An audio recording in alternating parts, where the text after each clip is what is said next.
Hello friends, welcome back to my channel. हाजिर हूँ एक नई लव स्टोरी लेकर। तो चलिए वीडियो को स्टार्ट करते हैं। कहानी की शुरुआत में मिंगसी को दिखाया जाता है जो एक रूम में बैठकर स्नैक्स खा रही होती है।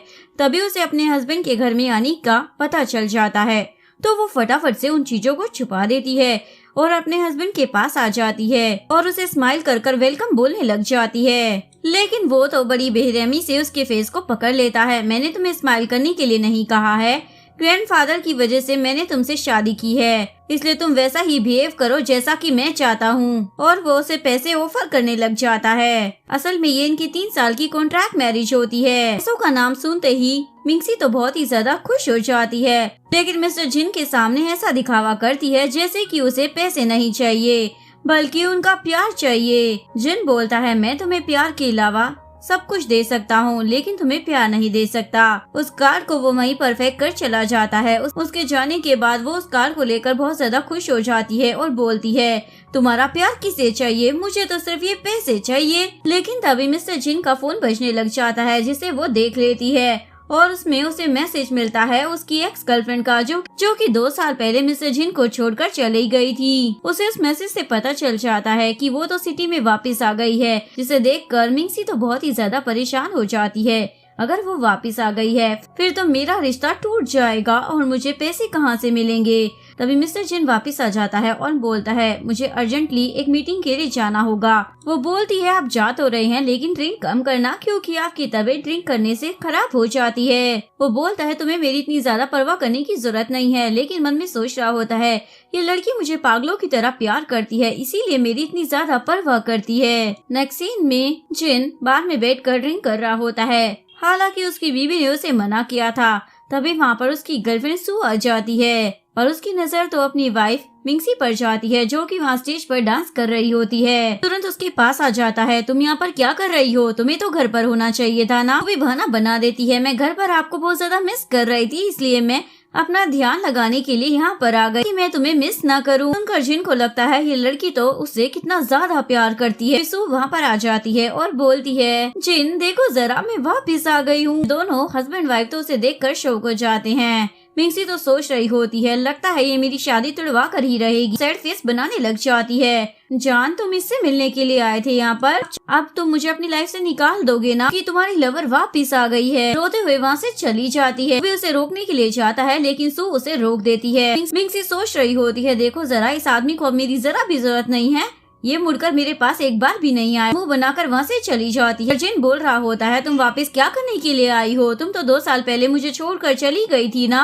सो बोलती है, किसी प्रॉब्लम की वजह से मुझे जाना पड़ गया था। तुम्हें क्या उस लड़की की परवाह हो रही है जो तुम्हारी कॉन्ट्रैक्टेड वाइफ है? मालूम है तुम अभी भी मुझसे प्यार करते हो, इसीलिए तो मैं तुम्हारे लिए वापिस आई हूँ। लेकिन वो बोलता है, तुम्हें उसके बारे में कुछ भी कहने का कोई राइट नहीं है और अब मैं तुमसे कोई रिश्ता भी नहीं रखना चाहता हूँ। ये बोलकर वो तो वहाँ से चला जाता है। जाते ही सू उसके फ्रेंड को बोलती है, क्या वो मुझे भूलकर अपनी वाइफ से प्यार करने लग गया है? फ्रेंड बोलता है, नहीं, वो तुम्हें नहीं भूल सकता, वो तो बस तुम्हें जेलस फील कराने के लिए ऐसा कर रहा होगा। ये सुनकर सू तो खुश हो जाती है और मन में सोच रही होती है, जब तक मेरे पास ये फेस है तब तक जिन मुझे कभी नहीं बुला सकता। असिस्टेंट जिन को बोल रहा होता है, अचानक से सू मैडम वापिस आ गई, ये काफी अजीब लग रहा है।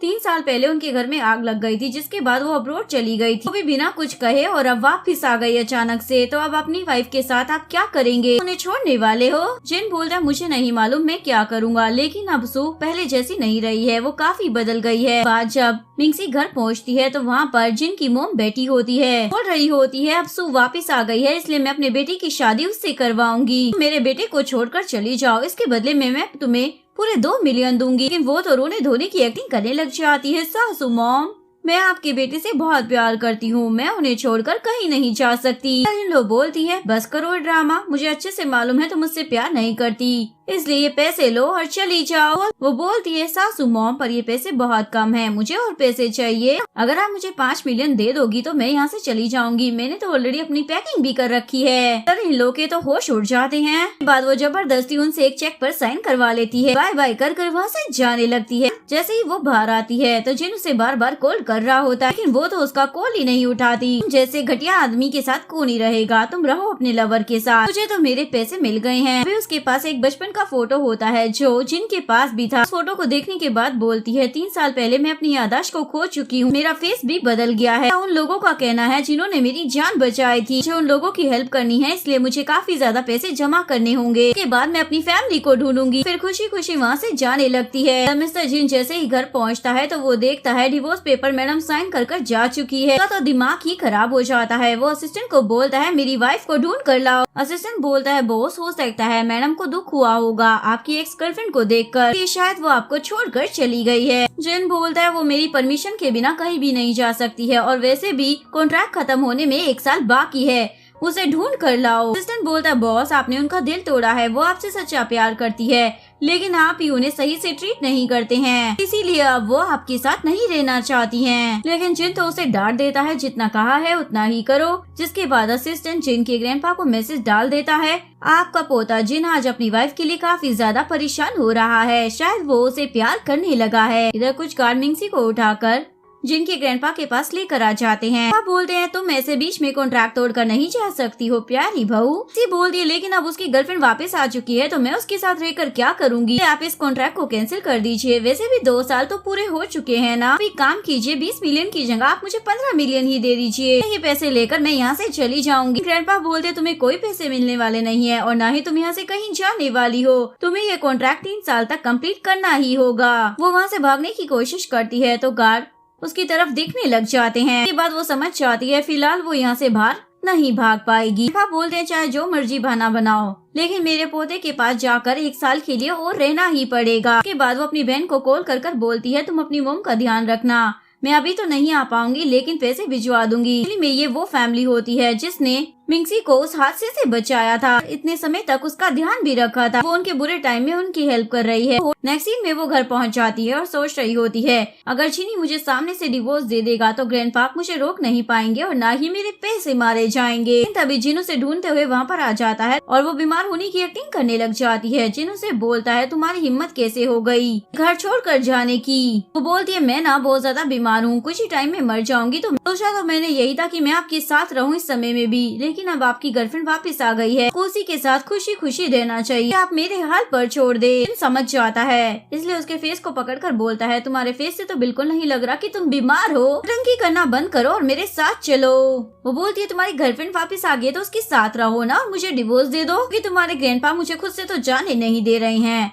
जिन बोलता है चिंता मत करो मैं भी तुम्हें नहीं जाने दूंगा तक ये कॉन्ट्रैक्ट पूरा ना हो जाए। जबरदस्ती उसे उठाकर वहाँ से ले जाने लगता है। इधर सू डॉक्टर हान से मिंगसी की इन्फॉर्मेशन ले रही होती है। वो उसे बताता है ऐसी फैमिली के साथ रह रही है जिन्होंने 3 साल पहले उसे एक हादसे से बचाया था। इसी के दौरान उसका आधा फेस भी खराब हो गया था, उसने अपने फेस की सर्जरी करा रखी है, साथ ही वो अपना पास भी भूल चुकी है। के बाद सू तो डर जाती है, ये तो सेम वही हादसा लग रहा है जो मेरे साथ हुआ था, इसलिए वो उसे बोलती है तुम मिंगसी पर नजर रखो। तभी वो वहाँ पर आते हुए मिस्टर जिन को देख लेती है, जबरदस्ती मिंगसी को अपने घर में ला रहा होता है। जिन तो उसे अपने घर में देखकर शौक हो जाता है। सू बोलती है मैं तुम्हें बहुत ज्यादा मिस कर रही थी इसलिए मैं तुमसे मिलने के लिए आई हूँ। वो बोलता है मुझे तुमसे कोई बात नहीं करनी है, लेकिन सू तो उसका हाथ पकड़ लेती है, मुझे मालूम है तुम मुझसे प्यार करते हो और जब ये तुम्हें डिवोर्स दे रही है तुम इसे छोड़ क्यों नहीं देते हो, वैसे भी ये तो पैसों के लिए तुम्हारे साथ थी ना। किसी भी बोलने लग जाती है हाँ मिस्टर जिन आप मुझे पैसे दे दीजिए, मैं आप लोगों की लाइफ से चली जाऊंगी। उसे पैसे देने के लिए तैयार हो जाती है, लेकिन जिन को तो ये सुनकर बुरा लगता है इसलिए वो उसे रोक देता है, उसे बहुत सारे पैसे देने लग जाता है। दोबारा मुझे अपनी ये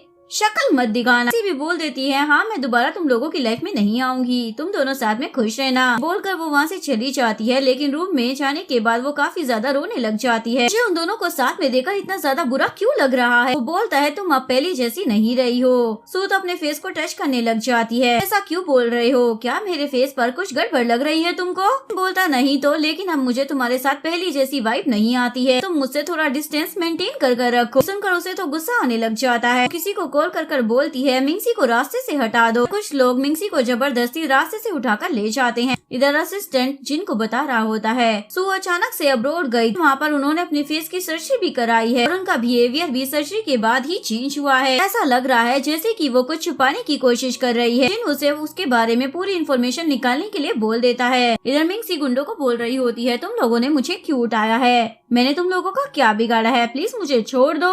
वो बोलती है मैं तुम्हें कैसे छोड़ दूँ, तुम मेरी लाइफ बर्बाद कर रही हो। मिंसी तो उसे पहचान ही नहीं पाती, बोल रही होती है पता नहीं कौन पागल लड़की है जो मेरे पीछे पड़ गई। उसकी आंखों पर पट्टी बंधी होती है तो वो उसे देख भी नहीं पाती और बोलती है अगर तुम लोगों को पैसे चाहिए तो मैं तुम लोगों को अपने पति का नंबर दे देती हूँ, बहुत ज्यादा रईस है, तुम लोग उससे पैसे ले लो ना। ये सुनकर सू को तो बुरा लग जाता है, तुम अभी भी जिन को अपना पति बता रही हो, और उसे नीचे गिरा देती है। अगर तुम अपनी जान बचाना चाहती हो तो पहले मेरे पैरों को पकड़कर मुझसे माफी मांगो।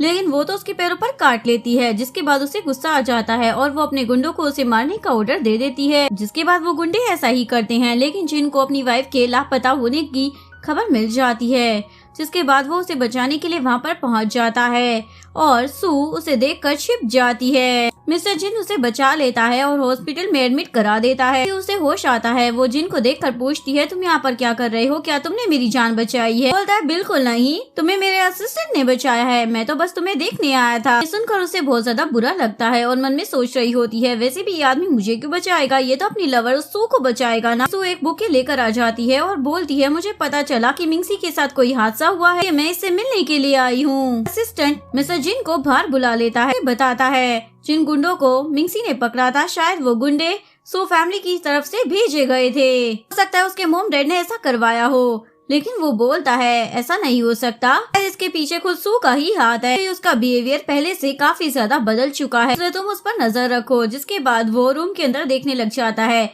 और मिंसी यहाँ पर बोल रही होती है मुझे पैसे चाहिए थे जो मुझे मिल गए हैं, आप लोगों के बीच में क्यों ही आऊंगी। तो सुनकर जिनको तो बहुत ही ज्यादा बुरा लग रहा होता है, लेकिन मिंसी ने ये सब इसलिए बोला था क्योंकि सू उसे बहुत ही ज्यादा बेइज्जत कर रही थी। ये भी बोल देती है मैं उससे कोई प्यार व्यार नहीं करती, बस पैसों के लिए उसके साथ थी। सू भी बोल देती है तुम हमारे बीच में आने की कोशिश मत करना, तुम बस मेरी एक सब्स्टिट्यूट थी, ये कभी मत सोचना कि तुम मेरी पोजीशन ले लोगी क्योंकि वो सिर्फ मेरा है। मिंसी बोलती है अगर तुम्हें उससे इतना ज्यादा प्यार है और भरोसा भी है तो उसे जाकर बोलती क्यों नहीं कि तुमसे शादी कर ले और मुझे डिवोर्स दे दे। वो तो मुझे डिवोर्स दे ही नहीं रहा, मुझे तो ऐसा लगता है कि वो तुम्हें पसंद ही नहीं करता है। सुनकर सू का तो पारा हाई हो जाता है, वो उसे चाटा लगाने वाली थी, वो तो बुके उसके फेस पर मार देती है। सो बोलती है ये तुमने क्या किया, क्या तुम मेरे चेहरे को खराब करना चाहती हो? बोलती है तुम तो ऐसे बोल रही हो जैसे तुम्हारा फेस कोई प्लास्टिक सर्जरी से बना हो। बोलती है क्या कहा, प्लास्टिक सर्जरी, ये मेरा ओरिजिनल फेस है। तभी वहाँ पर डॉक्टर हान आ जाता है मिंसी को देखने के लिए, सो उसे इशारा कर चली जाती है। डॉक्टर हान उसे बोलता है मैडम आपको रेस्ट करना चाहिए।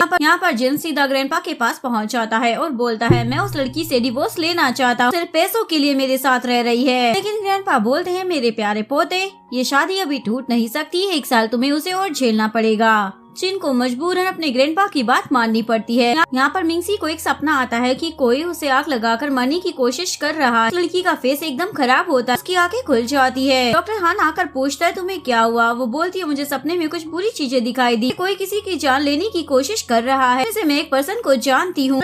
डॉक्टर हान बोलता है जरूर तुम्हें कोई भ्रम हुआ है। मिंसी सोच में पड़ जाती है भला सू उसके सपने में क्यों आई, सू को कोई मारने की कोशिश कर रहा। वो लड़की कौन थी जिसके फेस पर एक बहुत ही बड़ा निशान? जिसके बाद डॉक्टर हान मिंसी को रूम से बाहर लेकर आ जाता है। तभी वहाँ पर जिन आ जाता है और वो मिंसी को अपने पास कर लेता है। वाइफ का ध्यान आपको रखने की जरूरत नहीं है, ध्यान रखने के लिए मैं अभी जिंदा हूँ। उसे रूम में वापस ले जाता है। तुम्हें डॉक्टर हान से दूर रहना चाहिए। मिंसी बोलती है तुम्हारी प्रॉब्लम क्या है? तुम्हें सू के साथ रहना है तो रहो ना, मैं तुम्हें नहीं रोकूं, पहले तुम मुझे डिवोर्स दे दो। जिन बोलता है ग्रैंडपा नहीं चाहते कि हम दोनों डिवोर्स ले, इसलिए 1 साल हमें और साथ में ही रहना होगा। इसलिए तुम पहले जैसे बिहेव किया करती थी ना, तो अभी भी तुम्हें मेरे साथ वैसा ही बिहेव करना होगा, हर बात को मानना होगा। लेकिन वो गुस्से में अपने पैरों से मारने लग जाती है, तुम्हारे साथ नहीं रहना, मुझे डिवोर्स चाहिए। लेकिन वो भी उसके पैरों को पकड़ लेता है और बोलता है डिवोर्स का तो तुम भूल ही जाओ, लेकिन हाँ तुम्हें मेरे साथ रहने के लिए मैं एक कार दे सकता हूँ, इसकी लिमिट अनलिमिटेड है, तुम कुछ भी खरीद सकती हो। पैसों का नाम सुनकर मिंसी का बिहेवियर तो फिर से बदल जाती है। जान जैसा तुम कहोगे ना वैसा ही मैं तुम्हारे साथ करूँ। ये सब देखकर जिन सोचता है 2 सालों से मेरे साथ रह रही है, पर अभी तक लगता है ये एक्टिंग ही कर रही थी, उसमें से कुछ भी सच्ची फीलिंग नहीं। लेकिन तभी उसे याद आता है एक बार उस पर एक अटैक हुआ था और मिंसी उसे बचा लेती है, लेकिन इस चक्कर में उसे ही चोट लग जाती। ये सब याद कर वो बोल रहा होता है ये लड़की हर समय तो एक्टिंग नहीं कर सकती, मेरी फिक्र करती है लेकिन बता नहीं रही है। तो खुशी की मारी उसे किस कर देती है, क्योंकि उसे इतनी ज्यादा पैसे जो मिले होते हैं वहाँ पर मिंगसी की बहन आ जाती है, जिसके बाद जिन वहाँ से चला जाता है। वो बोलती है, बहन तुम तो जीजू से अलग होने की बात कर रही थी, तो अब ये सब क्या चल रहा है? बताती है, मुझे 1 साल और तुम्हारे जीजू के साथ ही रहना होगा, इसलिए उसने मुझे बहुत ज्यादा पैसे भी दिए हैं। बहन बोलती है, मॉम के इलाज के लिए पैसे काफी ज्यादा जमा हो चुके हैं, तुम्हें मजबूरी में उनके साथ रहने की जरूरत नहीं है। मिंगसी बोलती है, 1 साल की ही तो बात है, मैं एडजस्ट कर लूंगी। इसके बाद ये दोनों बहनें जाकर खूब सारी शॉपिंग करते हैं, जिसका बिल मिस्टर जिन के नाम पर फट जाता है। बाद वो तुरंत ही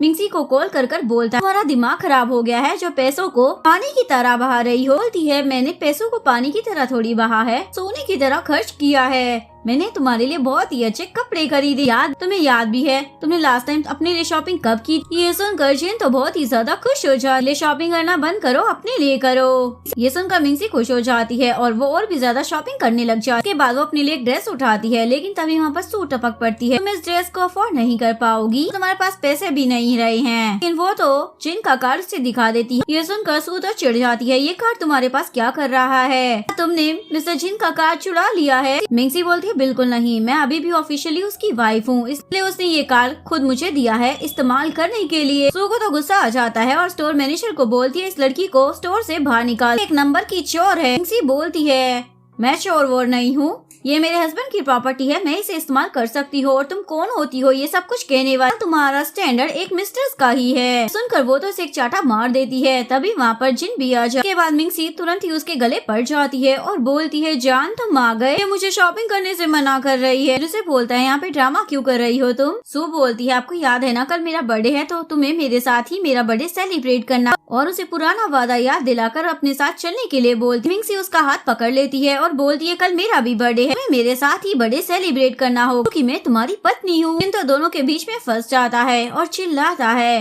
मैंने इससे वादा किया था, इसलिए मुझे जाना ही हो। जिसके बाद वो सू के साथ चला जाता है। मिंगसी को तो बहुत ही ज्यादा बुरा लग रहा होता है। उसकी बहन बोलती है, क्या तुम ठीक हो? वो अपने आंसू को पूछ कर बोलती है, मैं एकदम ठीक हूँ, जाने दो जिसके साथ जाना है, हमारे पास पैसे हैं, हम लोग काफी ज्यादा सामान खरीदेंगे। यहाँ पर जिनसू के साथ बिल्कुल भी खुश दिखाई नहीं दे रहा, तो यहाँ पर उसे अपने लिए कुछ चीजें खरीदने के लिए बोलती, तो जिन भी उन्हें खरीद लेता है। सू उसे तुरंत लेने लग जाती है, लेकिन जिन उसे अभी नहीं देती। मैं अभी बिजी हूँ, तुम्हें जो खरीदना है तुम खरीदती रहने। के बाद वो घर वापस आ जाता है। पर आने के बाद वो मिंगसी को ढूंढने लग जाता है, लेकिन सर्वेंट बताती है वो तो घर पर है ही नहीं। इनको लग रहा था शायद वो बहुत ही ज्यादा दुखी हो गई है, इसलिए घर ही वापस नहीं आए। जिसके बाद वो सू से मिलने के लिए आ जाता है। बोलती है, क्या तुम मेरा बर्थडे गिफ्ट लेकर आए हो? वो यहाँ पर उसे एक बॉक्स देता है जिसमें एक रिंग होती है। जिन बोलता, लगता है ये बॉक्स गलती से आ गया है, क्योंकि ये रिंग वो है जो 3 साल पहले मैंने तुम्हारे लिए खरीदी। सू तो उस रिंग को फटाफट से पहन लेती है, लेकिन उसे वो रिंग फिट ही नहीं हो। उससे वो रिंग वापस ले लेता है, मैं तुम्हें कुछ और खरीद के दे दूंगी।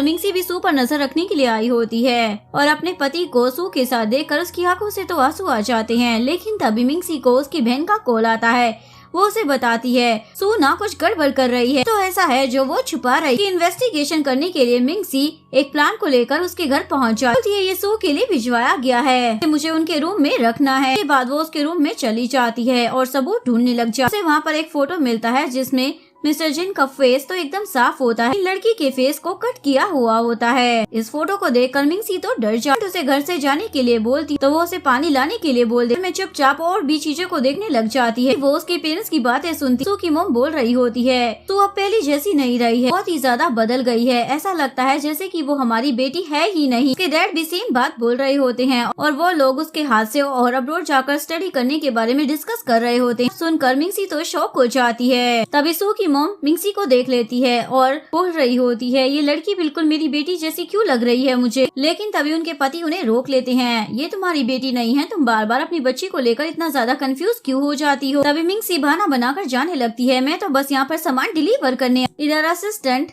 जिनको आकर बोलता है, क्या आपको सू मैडम की मेड के बारे में याद है? जिन याद करने लगता है, जब वो सू के घर गया था हादसा होने से पहले, तो उस मेड ने उसके साथ फ्लर्ट करने की कोशिश की। उसके हाथ पर एक मोल भी होता है, मोल उसने सू के हाथ पर भी डिनर वाले दिन देखा। याद कर कर वो सोच रहा होता है, सू एकदम से इतना ज्यादा कैसे बदल सकती है। मेड के बारे में पता कर, अचानक से फेस की सर्जरी क्यों कराई, इस बारे में भी पता कर। जिन को सू का मैसेज आता है, वो उसे डिनर के लिए इन्वाइट करती है। जिन भी सोच रहा होता है, अगर मुझे इसके बारे में जानना है तो इसके करीब तो जाना ही पड़ेगा ताकि पता चल सके ये सू है या फिर कोई और ही है। मिंगसी भी डॉक्टर हान के साथ लंच पर आई हुई होती है। पूछती है तुम मुझे इतने अच्छे से ट्रीट क्यों कर रहे हो। डॉक्टर हान बताता है क्योंकि मैं तुम्हें पसंद करता हूँ। मिंगसी को पहले से ही पता था डॉक्टर हान और सू का जरूर कोई कनेक्शन, इसीलिए ये मेरे करीब आने की कोशिश कर रहा है। वो भी उसके करीब इसीलिए जा रही थी ताकि वो सू के बारे में सच पता लगा सके। जिन भी सू के साथ वहाँ पर आ जाता है और वो मिंगसी को डॉक्टर हान के साथ देखकर उस पर गुस्सा करने लग जाता है। यहाँ पर क्या कर रही हो, तुम्हें तो घर होना चाहिए ना। मिंगसी बोलती है जब तुम सू के साथ घूम सकते हो तो मैं किसी और के साथ क्यों नहीं घूम सकती। इनको तो गुस्सा आने लग जाता है, तुम ना अपना मुँह बंद ही रखो, मैं यहाँ पर किसी और वजह से आया हूँ। तभी सू उसे घूरने लग जाती है। इसके बाद वो अपनी बात को बदल देता है क्योंकि वो नहीं चाहता था सू को इस बात का फील हो जाए कि उसे उस पर शक है। उसे बोलता है तुम्हें जो करना है वो कर सकती हो। उसके बाद वो तो हान का ही हाथ पकड़ लेती है और बोलती है आज से मैं इसे डेट करूंगी, ये मेरा बॉयफ्रेंड है। जिनसे तो ये बर्दाश्त ही नहीं होता। वो अपनी पत्नी का हाथ पकड़कर उसे बाहर खींच कर ले आता है और सू हान को चाटा लगा देती है।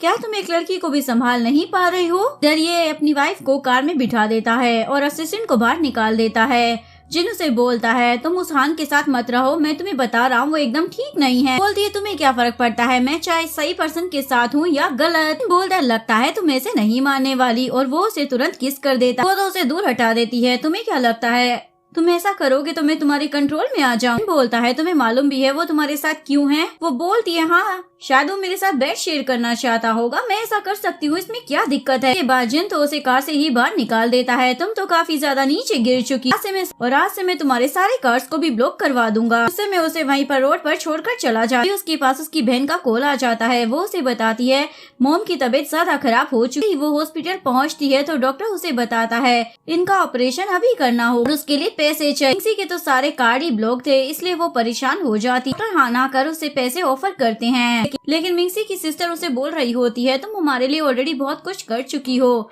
अब तुम्हें और कुछ करने की जरूरत नहीं है। मिंगसी बोलती है मुझे तो अपनी पुरानी फैमिली याद ही नहीं है, फिलहाल तो तुम ही लोग मेरी फैमिली हो, इसलिए तुम लोगों को बचाने के लिए मैं कुछ भी कर सकती हूँ। इसके बाद वो अपने पुराने फोटो को फिर से देखने लग जाती है जो डॉक्टर हान ने भी देख लिया होता है। जिसके बाद डॉक्टर हान सू को उस फोटो के बारे में आकर बता देता है। तो बोलती है इसका मतलब ये वही लड़की है, ये उस हादसे में बच गई थी और बोलती है तुम उसे मार डालो। लेकिन हान बोलता है मुझे नहीं लगता उसे मारने की जरूरत है क्योंकि वो अपनी याददाश्त खो चुकी है। सू बोलती है तो तुम्हें उसे अपनी वाइफ बनाना पड़ेगा तभी मुझे जिन मिल पाएगा। असिस्टेंट जिन को आकर बताता है मैडम की मॉम काफी ज्यादा बीमार हो गई है, ऑपरेशन के लिए पैसे चाहिए। बॉस आपने तो उनके कार्स को ब्लॉक करवा दिया है, वो क्या करेगी। जिन बोलता है क्या करेगी, वो मेरे पास आएगी पैसे मांगने के लिए, तब मैं उसे अच्छे से सबक सिखाऊंगा। असिस्टेंट बोलता है बॉस आप ना मैडम के साथ कुछ ज्यादा ही रूड बिहेव करते हैं, मुझे तो नहीं लगता वो आपके पास आएगी। लेकिन जिन को तो पूरा भरोसा था इसलिए वो असिस्टेंट को डांट कर वहाँ से भगा देता है। सू को दिखाया जाता है जैसे ही वो घर पहुँचती है तो वहाँ पर मिंगसी को एज अ सर्वेंट काम करते हुए देख लेती है। उसे में उसके ऊपर टी गिरा देते कर उसकी फैमिली तो काफी ज्यादा शौक हो जाती है, इतना ज्यादा कैसे बदल सकती हो, हमारी बेटी तो कभी ऐसे बिहेव नहीं करती। वो बोलती है ये वही लड़की है जो मिस्टर जिन को मुझसे छीनने की कोशिश कर रही है, मेरे घर पर काम नहीं कर सकती है। लेकिन उसके डैड बोलते हैं ये लड़की अच्छी है, इसे पैसों की जरूरत है तो इसे काम करने दो। अपनी बेटी का ऐसा बिहेव देखकर उनकी तो तबीयत ही बिगड़ जाती। लेकिन सू तो मिंगसी को बोलने लग जाती है अगर चुपचाप चली जाओ तो अच्छा रहेगा वरना मुझे यहाँ पर गार्ड को बुलाना पड़ेगा। बोलती है मैंने तुम्हारे इस बिहेवियर को ना रिकॉर्ड कर लिया है, अगर मैंने ये जिन को दिखा दिया तो तुम क्या करोगी। तो तुम्हें काफी ज्यादा अच्छा समझता है लेकिन तुम्हारी सच्चाई जानने के बाद वो तुम्हें जरूर छोड़ देगा। घर सू तो डर जाती है, तुम्हें बाद में देख लूंगा। असिस्टेंट आकर जिन को बोलता है मुझे सू के सर्जरी की कोई भी इंफॉर्मेशन मिली नहीं रही है, ऐसा लग रहा है जैसे कि वो कभी अब्रॉड गई ही नहीं थी। जिसके बाद जिन सू के घर पहुंच जाता है उसके बारे में इंफॉर्मेशन लेने के लिए। मिंगसी सफाई कर रही होती है तभी उसे एक फोटो मिलता है। उस फोटो को देखने के बाद मिंगसी को अपने सपने वाली लड़की उस फोटो में नजर आती है। उसके बारे में सू के डैड से पूछने लग जाता है। डैड बताते हैं ये हमारे घर में एक नैनी थी जो कि एक हादसे में मारी गई थी। लेकिन मिंगसी सोच रही होती है मेरे सपने में तो ये नैनी सू को मार रही थी। वहाँ पर जिन भी आ जाता है और अपनी वाइफ को यहाँ पर काम करता हुआ देखकर शॉक ही हो जाता है। इस घर से बाहर जाना चाहिए, यहाँ पर रहना बिल्कुल भी सेफ नहीं है। जी बोलती है तुम इसीलिए बोल रहे हो ना क्योंकि तुम्हें डर लग रहा है, मैं तुम्हारे इस लवर को हर्ट कर दूंगी। अभी सू आकर बोलती है हम अपनी फैमिली की सर्वेंट को बुरी तरीके से ट्रीट नहीं करते, मिंगसी यहाँ पर बड़े आराम से काम कर सकते। वो उसे टी बनाने के लिए बोल के और उसके हाथ में चाय की गर्म केतली रख देते उसका हाथ जलने लग जाता है। वो उसे हटाती है तो सू के हाथ पर भी थोड़ी सी टीक गिर जाती है। मिंगसी को बोलती है तुम मुझे जलाना चाहती हो ना, ये सब कुछ तुम इसलिए कर रही हो ना क्योंकि जिन तुमसे डिवोर्स देने के बाद मुझसे शादी करने वाला है। वे वहाँ पर सू की डैड आ जाते हैं, जिन्होंने बोलता है आपको मेरी वाइफ को जॉब से निकाल देना चाहिए, ये यहाँ पर काम करने के लायक नहीं है। एक्चुअली वो ये सब कुछ इसलिए बोल रहा था ताकि वो मिंगसी को सू से दूर रख सके। डैड बोलते हैं तुम मेरी बेटी के लायक नहीं हो, तुम ऑलरेडी किसी और से शादी कर चुके हो। लेकिन सू तो उसके चिपकने लग जाती है। डैड में से बहुत ही ज्यादा प्यार करती है, वैसे भी ये तो अपनी वाइफ को डिवोर्स देने वाला है। सुनकर मिंगसी को बहुत ही ज्यादा बुरा लगता है और बोलती है अगर ऐसा है तो इसे बोलो जल्दी डिवोर्स दे, और गुस्से में बाहर आ जाती। जिन भी उसके सामने आ जाता है और बोलता है तुम इस घर में काम नहीं करोगी, पैसों के लिए काम कर रही हो ना, ये लो मैं तुम्हें और पैसे देता। लेकिन वो उससे पैसे लेने से मना कर देती है, मेरा हाथ छोड़ दो। जिन उसे समझा रहा होता है लेकिन उसके भेजे में उसकी बात नहीं घुस रही थी। तभी हान वहाँ पर आ जाता है और बोलता है अब मैं इसका बॉयफ्रेंड हूँ, इसे आपके पैसों की जरूरत नहीं है, मैं इसे ऑलरेडी पैसे दे चुका हूँ इसकी हेल्प करने के लिए। जिन तो उसे जबरदस्ती अपने घर वापस लेकर आ जाता है। तुम ये मत भूलो कि तुम मेरी वाइफ हो। हान और सू उसकी पूरी फैमिली से दूर रहना है। मिंगसी बोलती है भला मैं तुम्हारी क्यों सुनूं, तुम मुझे ऐसे कंट्रोल नहीं कर सकते हो, भी तुम्हें मुझे डिवोर्स देना है ना तो जल्दी करो और मैं फिर उसके बाद हान के साथ रहूं या फिर किसी के भी पास जाऊं। वो पूछता है क्या हान ने तुम्हें टच किया है जो तुम उसकी इतनी ज्यादा साइड ले रही हो, सच में तुम उसकी गर्लफ्रेंड बनकर उसके साथ ही रह रही हो। हाँ बोल देती है। बाद गुस्से में वो उसे वॉशरूम में लेकर आ जाता है और शावर से पानी डालने लग जाता है। मेरी वाइफ हो, मेरे अलावा तुम्हें कोई भी नहीं छू सकता, और उसके बाद उसे किस करने लग जाता है और इसके बाद ये दोनों इंटीमेट हो जाते हैं कि नींद में वो बार बार सू का ही नाम ले रहा होता है, तुम मुझे छोड़कर मत जाओ। सुनकर मिंगसी को बुरा लगता है, इसलिए वो उसे बेड पर अकेला छोड़कर चली जाती है। उसे लग रहा था ये अभी भी सू को ही प्यार करता है। इस मॉर्निंग वो असिस्टेंट से पूछता है मेरी जाने मन यानी कि मेरी वाइफ कहाँ गई, तो वो बताता है वो गुस्से में घर से बाहर चली गई है। सोच रहा होता है वो बार बार मुझसे दूर क्यों जा रही है, मुझे तो समझ ही नहीं आ रहा। अच्छा ही है फिलहाल वो मुझसे दूर है, नहीं तो सू उसे हट कर सकती। साथ ही वो असिस्टेंट को बोलता है तो मिंगसी के पीछे उसकी सेफ्टी के लिए 2 गार्ड्स को भी लगा कि वो लोग उसे छुप कर प्रोटेक्ट कर। मिंगसी सैड होकर एक बार में ड्रिंक कर रही होती है। विहान भी उसके साथ फ्लर्ट करने के लिए आ जाता है, उसे अपने साथ चलने के लिए बोल रहा होता है, लेकिन मिंगसी उसे मना कर जाने लगती है। उसे पता चल जाता है जिन ने मिंगसी के पीछे गार्ड्स लगा रखे हैं, तो वो इस बारे में सू को कॉल कर बता देता है। फिलहाल मैं मिंगसी के साथ कुछ भी गलत नहीं कर सकती, समझ जाती है अब मुझे ही कुछ करना पड़ेगा। जिसके बाद वो मिंगसी को बोलती है क्या तुम मेरी एंगेजमेंट की ड्रेस पसंद करने में मेरी मदद करोगी। ये सारी ड्रेसेस को देखकर बोलती है ये सारी तो अच्छी है लेकिन इन्हें पहनने वाला अच्छा नहीं है। सुनकर सू उसे वहाँ से जाने के लिए बोलती है। मिंगसी बोलती है मैं यहाँ से नहीं जाने वाली, भी मुझे तुम्हारे मॉम डैड ने हायर किया है, जब तक वो मुझे यहाँ से निकलने के लिए नहीं बोलेंगे मैं यहाँ से नहीं जाऊंगी। बस सू बोलती है अच्छा तो ये बात है। जिसके बाद वो जानबूझकर खुद सीढ़ियों से गिर जाती, इसका सारा ब्लेम मिंगसी पर लगा देती है। वहाँ पर उसकी फैमिली और जिन भी आ जाता है। बोलती है मैंने ऐसा कुछ भी नहीं किया है। बोलती है ये ना झूठ बोल रही है, इसी ने मुझे धक्का दिया है ताकि मेरी शादी जिन से ना हो सके। सू के डैड मिंगसी को घर से जाने के लिए बोलने लग जाते हैं। बाद मिंगसी जिन की तरफ देखने लग जाती है क्योंकि उसे लग रहा था वो तो उसके लिए बोलेगा। वो उसे बोलता है मैं तुम्हें आज ही डिवोर्स दे रहा हूँ, यहाँ से चली जाओ। एक्चुअली में तो वो उसे प्रोटेक्ट करने के लिए ऐसा कर रहा कि सू उसे हर्ट ना कर पाए। मिंगसी को तो काफी ज्यादा बुरा लग रहा था। असिस्टेंट उसे डिवोर्स पेपर पर साइन ले लेता है और बोलता है बॉस ये सब कुछ आपकी सेफ्टी के लिए ही कर रहे हैं। वो उसे काफी सारे पैसे और प्रॉपर्टीज के पेपर्स भी दे देता है, मिस्टर जिन की तरफ से है। लेकिन मिंगसी तो कुछ भी लेने से मना कर देती है। सीन में हान मिंगसी के घर पर उससे मिलने के लिए आ जाता है। वो उसकी चोट को देखकर उस पर मलहम लगाने लग जाता है। मिंगसी को याद आता है डॉक्टर हान ने एक लेडी की सर्जरी की है जो कि सू के घर पर नैनी का काम करती थी। जिसके बाद मिंगसी समझ जाती है वो नैनी ही सू के घर में रह रही है। बात को वो सबके सामने लाना चाहती थी, इसलिए वो डॉक्टर हान के साथ सू की एंगेजमेंट पार्टी में पहुंच जाती है। सगाई होने से पहले वो सभी को बताने लग जाती है ये लड़की सू है ही नहीं बल्कि कोई और लड़की है, मैं प्रूव भी कर सकती हूँ। डॉक्टर हान उसे रोकने की कोशिश कर रहा होता है। सू भी चिल्लाने लग जाती है ये लड़की पागल है, ये इस पार्टी में क्यों आई है। लेकिन सू की मॉम को भी मिंगसी की बातें सही लग रही होती। वो मिंगसी को पूरी बात बताने के लिए बोल रही होती। सू भी मॉम को बोलने लग जाती है आप ये क्या कर रही हैं। लेकिन मिंगसी उसे बोलती है तुम इनकी नैनी हो, तुमने सू को मारा है और उसका फेस ले लिया। लेकिन तभी मिंगसी के ऊपर से लाइट गिर जाती, चोट लग जाती है। जिसके बाद जिन उसे तुरंत हॉस्पिटल लेकर चला जाता है। जिसके बाद सू आकर हान को एक चाटा लगा देती है, तुम्हारी वजह से जिनसे आज मेरी सगाई होने वाली थी पर रुक गई। हान तो उस पर गुस्सा करने लग जाता है तुम मुझसे प्यार करती हो या फिर उस जिन से कि तुम मुझसे शादी करने के लिए मरी जा रही हो। बोलती है जान मैं तुमसे ही प्यार करती हूँ। तुम्हें मालूम है ना हमने ये सब कुछ क्यों किया है कि हम दोनों अमीर हो सके, इसलिए मेरा जिन से शादी करना बहुत ही ज्यादा जरूरी है। जैसे ही मेरी जिन से मैरिज हो जाएगी मैं उसकी सारी प्रॉपर्टी अपने नाम करवा लूंगी, फिर उसके बाद उसे डिवोर्स देकर तुमसे शादी कर लूंगी। फिर से उसे मदद मांगने लग जाती है। इसके बाद हॉस्पिटल का सीन दिखाया जाता है। आकर जिन को बताता है मिंगसी पर डॉक्टर हान ने ही अटैक किया है। सुनकर जिन को तो काफी ज्यादा गुस्सा आ जाता है। तभी मिंगसी को भी होश आ जाता है। वो उसे बताती वो सच में रियल सू नहीं है, शायद वो उनकी नैनी है, उसका फेस लेकर यहाँ पर रह रही है। जिन तो इस बात को सुनकर बिल्कुल भी शौक नहीं होती। पूछती है क्या तुम्हें ये बात पहले से पता थी? तो वो हाँ बोल देता है। उस पर पहले से ही डाउट हो गया था, मैं बस उसके खिलाफ सबूत ढूंढ रहा, मैं चाहता था कि तुम मुझसे दूर रहो। बोलती है तुम्हें तो उससे प्यार था ना? वो बोलता है नहीं और उसे तुरंत किस कर लेता है। तो मुझे उस सू से प्यार था, शायद जो अब इस दुनिया में नहीं रही है, शायद उस नकली सू ने उसे मार डाला है। के बाद मिंगसी बोलती है फिर तो हमें उसके खिलाफ पुलिस में कंप्लेन करनी चाहिए। बोलता है लेकिन अभी हमारे पास सबूत नहीं है, हम कुछ भी नहीं कर सकते हैं और मुझे सबूत इकट्ठा करने पड़ेंगे, पर मुझे तुम्हारी बहुत ज्यादा चिंता है, इसलिए तुम्हें उस सू से दूर रहना हो। इधर सू के डैड उसे बोल रहे होते हैं सीसीटीवी कैमरे में साफ नजर आ रहा है कि हान ने ही उस लाइट को मिंगसी के ऊपर फेंका था। हान को ये सब कुछ करने के लिए तुमने कहा। तो वो बोलती है मैंने ऐसा कुछ भी नहीं किया है। आप लोग अपनी बेटी की परवाह करने की बजाय उस पागल लड़की की परवाह क्यों कर रहे हैं जिससे आपका कोई लेना देना नहीं है।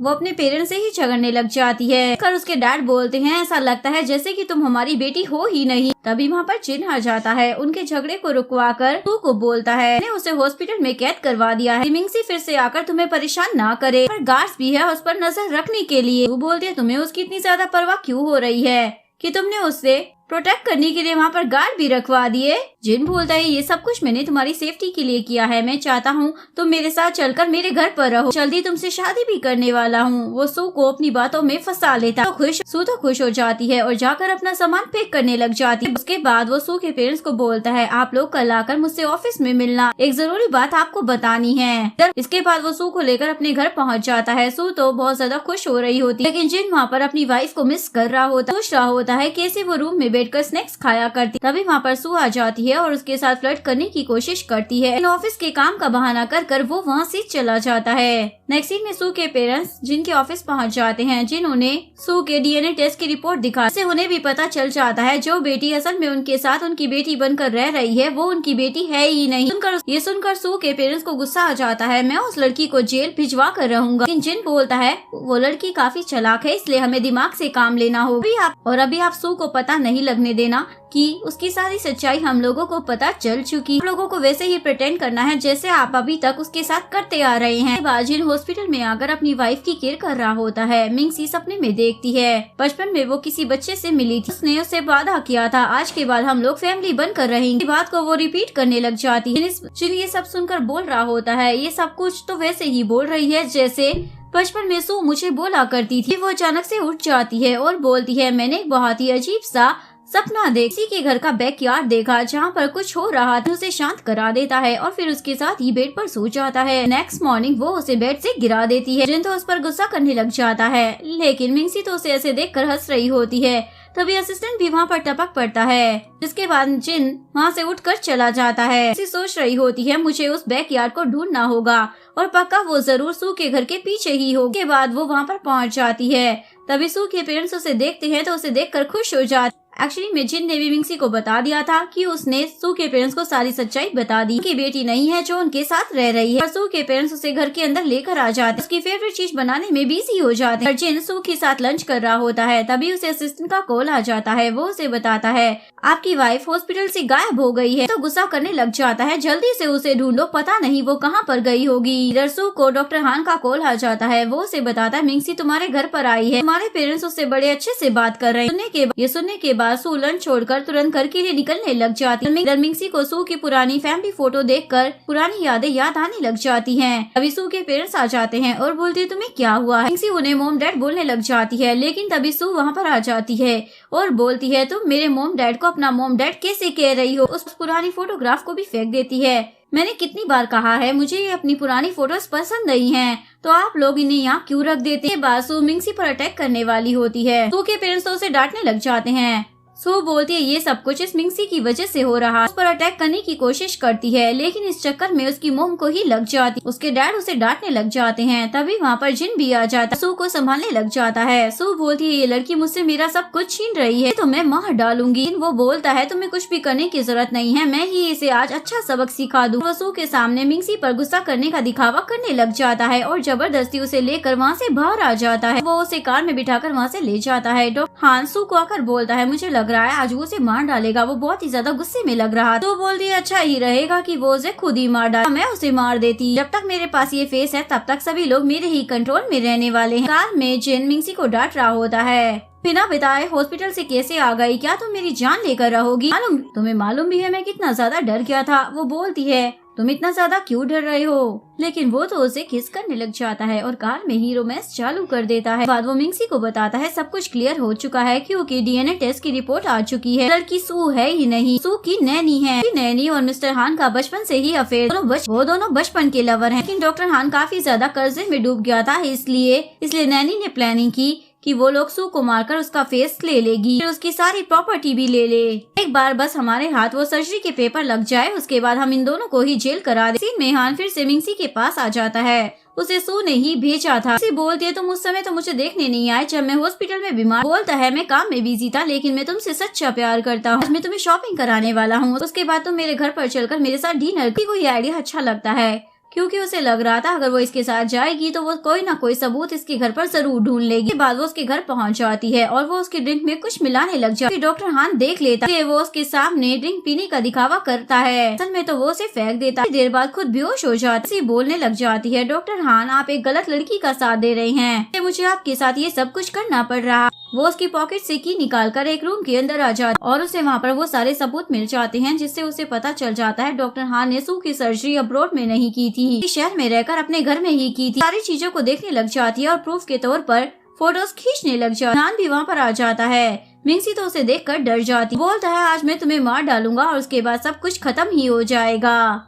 मिंगसी बोलती है अगर तुम मुझे मार भी दोगे ना तो तुम उस फेक सू को बचा नहीं सकते क्योंकि उसकी सच्चाई वैसे भी सभी को पता चल चुकी। ये सुनने के बाद भी डॉक्टर हान उसे बेहोश कर देता है। तभी पीछे से जिन आ जाता है और उसे एक मुक्का मारकर नीचे गिराकर बेहोश कर देता। इधर सू को घर पर दिखाया जाता है। वो इधर सू हान से मिलने के लिए घर से निकलने लग जाती है। तभी उसके डैड बोलने लग जाते हैं तुम हमारी प्रॉपर्टी को डॉक्टर हान के नाम पर क्यों ट्रांसफर कर रही हो। तो समझ जाती है कि अब वो और झूठ नहीं बोल पाएगी, इसलिए वो उन्हें मारने का सोचने लगती है। अभी वहाँ पर मोम भी आ जाती है और वो अपने पति को बताती है जिनने हमें कहा है हमें अभी इसे हान के घर लेकर जाना है, इसलिए आप इस पर गुस्सा मत कर। बार डैड उससे प्यार से बात करने लग जाता है। बताओ जरा क्या हान तुम्हें ब्लैकमेल कर रहा है? जिसके बाद सू भी नौटंकी करने लग जाती है। मॉम डैड वो सच में मुझे बहुत ज्यादा तंग करता है, उसने मुझे ब्लैकमेल किया, इसलिए मैं उसे अपनी कंपनी के शेयर्स और प्रॉपर्टी दे रही हूँ। डैड बोलते हैं तुम हमारे साथ उसके घर चलो, हम उसे पनिश करें।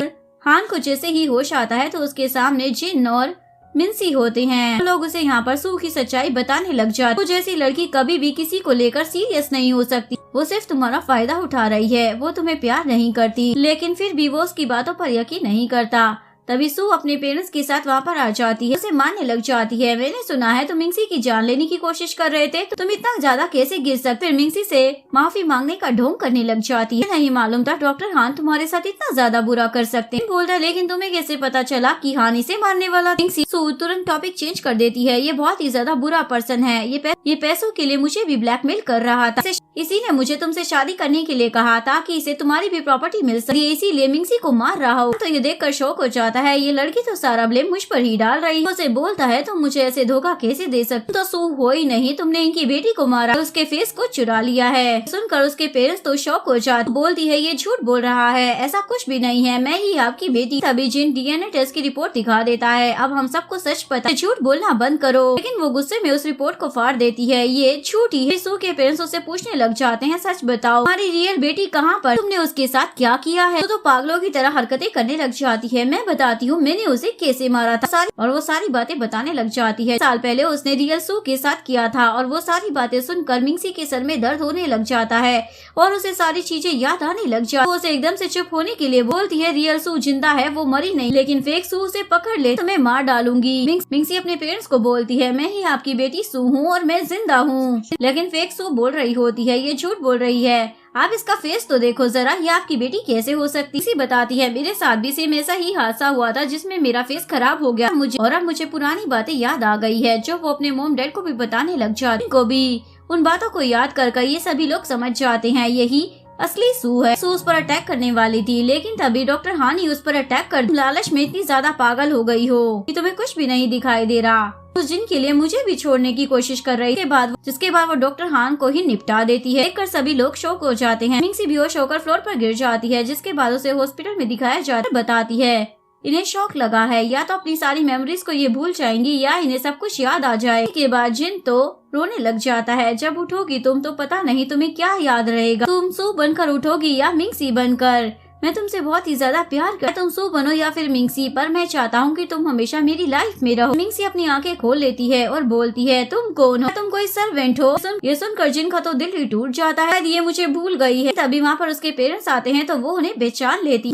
जिन बोलता तुम्हें इनके बारे में कैसे याद है? मिंगसी बोलती है, ये मेरी तरह दिखते हैं तो पक्का ये मेरे पेरेंट्स ही होंगे। अपने पेरेंट्स को हक कर बोलने लग जाता, हम तीनों साथ में रहेंगे। जिन बोलता है, तुम लोग 3 नहीं बल्कि 4 हो, मैं भी इस फैमिली का हिस्सा। वो मिंगसी को पकड़ने लग जाता है। ये देखकर उसके पेरेंट्स तो हंसने लग जाते। के बाद ये हॉस्पिटल में रहकर मिंगसी का पूरा ध्यान रख रहा होती। मिंगसी तो काफी ज्यादा रूड हो रही होती है, ये तुम कैसे कर रही हो, चलो दूर हटो, मेरा एप्पल खाने का मन है, मेरे लिए एप्पल लेकर। फिर एकदम से बोलने लग जाती है, मुझे क्रेप्स खाने हैं। उसकी मोम उससे मिलने के लिए आ जाती है। वो जिन को फ्रूट्स लाने के लिए भेजने लग जाती है। पूछती है, क्या तुम्हें जिन के बारे में सच में कुछ याद नहीं? 3 साल पहले क्या हुआ था, क्या वो भी तुम्हें याद नहीं? मालूम है डॉक्टर हान मर चुके हैं और जो तुम्हारी जगह फेक सू बनकर हमारे साथ रहे, जिन ने उसे भी जेल पहुंचा दिया है। इसी तो हंसने लग जाती है, मॉम मुझे सब कुछ याद है, बस जिन को परेशान कर रही। जिन ने भी ये सारी बातें सुन ली और वो वापस आकर बोलता है, अच्छा तो अब तक तुम मेरा फूल बना रही, मैं नहीं छोड़ूंगा। वो उसे तंग करने लग जाता है। ये देखकर किसी की मॉम तो हंसने लग जाती, बोलती है, छोड़ो मुझे, तुमने भी तो 2 साल तक मुझे काफी ज्यादा परेशान किया। बोलता है, मैं तो तुम्हें लाइफ टाइम तक परेशान करूंगा क्योंकि सिर्फ तुम मेरी हो। और आज ही हम दोबारा शादी कर से उठाकर वहाँ से ले जाने लगते हैं। और यहीं पर इस कहानी का डी एंड हो जाता है। अगर आपको वीडियो अच्छी लगी हो तो प्लीज वीडियो को लाइक करें, चैनल को सब्सक्राइब करें, न्यू अपडेट्स के लिए बेल आइकन का बटन प्रेस करें। मिलते हैं नेक्स्ट वीडियो के साथ, तब तक के लिए सारांश, बाय बाय।